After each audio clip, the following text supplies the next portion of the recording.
Imagine surviving World War II. Your family is finally safe.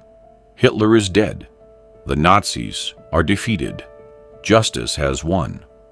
Or that's what everyone believed.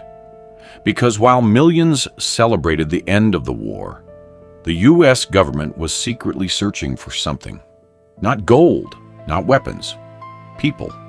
Specifically, Hitler's scientists. And instead of arresting them, America gave many of them new identities, new jobs, and a second chance. The question is, why would the country that defeated Nazi Germany secretly hire the people who helped build it? The answer changed the future of the entire world. May 1945. Berlin had fallen. Hitler was dead. Germany surrendered. But inside Washington, the celebration didn't last long, because another enemy was already rising: the Soviet Union. American intelligence knew something terrifying. Germany's greatest weapon was never Hitler himself. It was the scientists who had spent years building technology the rest of the world couldn't even imagine: jet aircraft, advanced missiles, chemical research, rocket engineering. If the Soviets found those scientists first, America could lose the next war before it even began. Suddenly, the world's most dangerous men became the world's most valuable prize.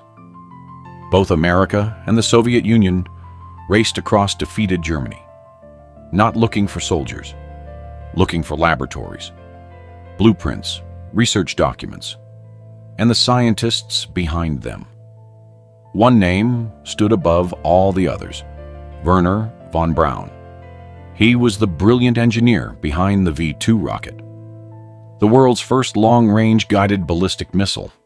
Thousands of V-2 rockets crashed into London and other European cities. There was no warning, no defense. People simply heard the explosion. By the end of the war, thousands of civilians were dead. To many people, von Braun wasn't just an engineer. He helped create one of Hitler's deadliest weapons. Officially, America said former Nazis would not be welcomed. Unofficially, that rule quickly became a problem.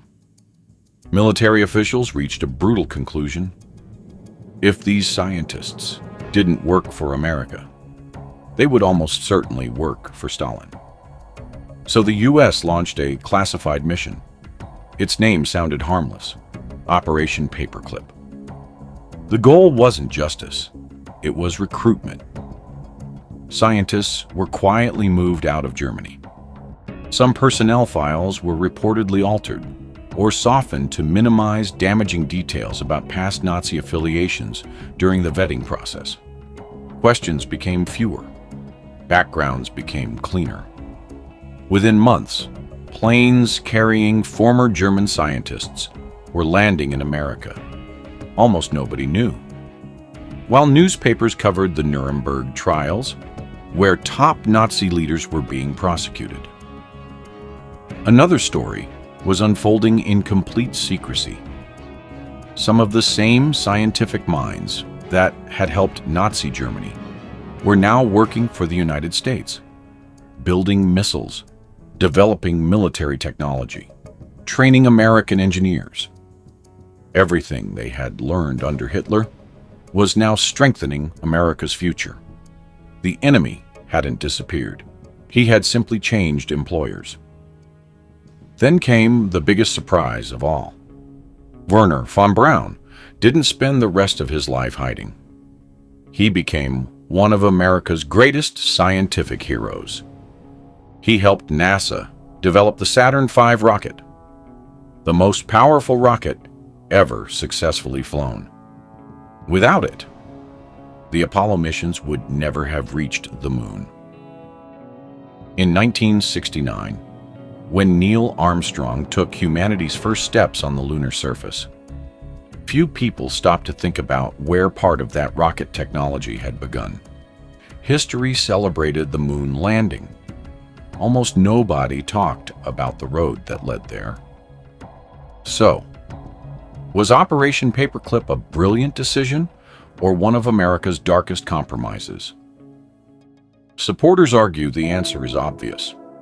Without those scientists, the Soviet Union might have dominated missile technology or even won the space race. Critics see it differently. They believe America traded justice for military advantage, that some men escaped accountability because they were simply too useful.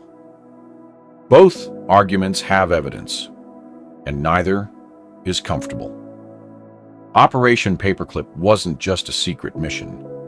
It exposed an uncomfortable truth about power. Countries often promise they'll never compromise their values, until losing becomes a possibility.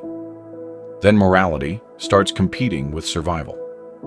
History remembers World War II as the moment America defeated Nazi Germany. But hidden inside that victory was a classified operation that rewrote the future. Because some of Hitler's most valuable scientists were never defeated. They were recruited. And sometimes, the most dangerous weapon in the world isn't a bomb. It's the person who knows how to build one.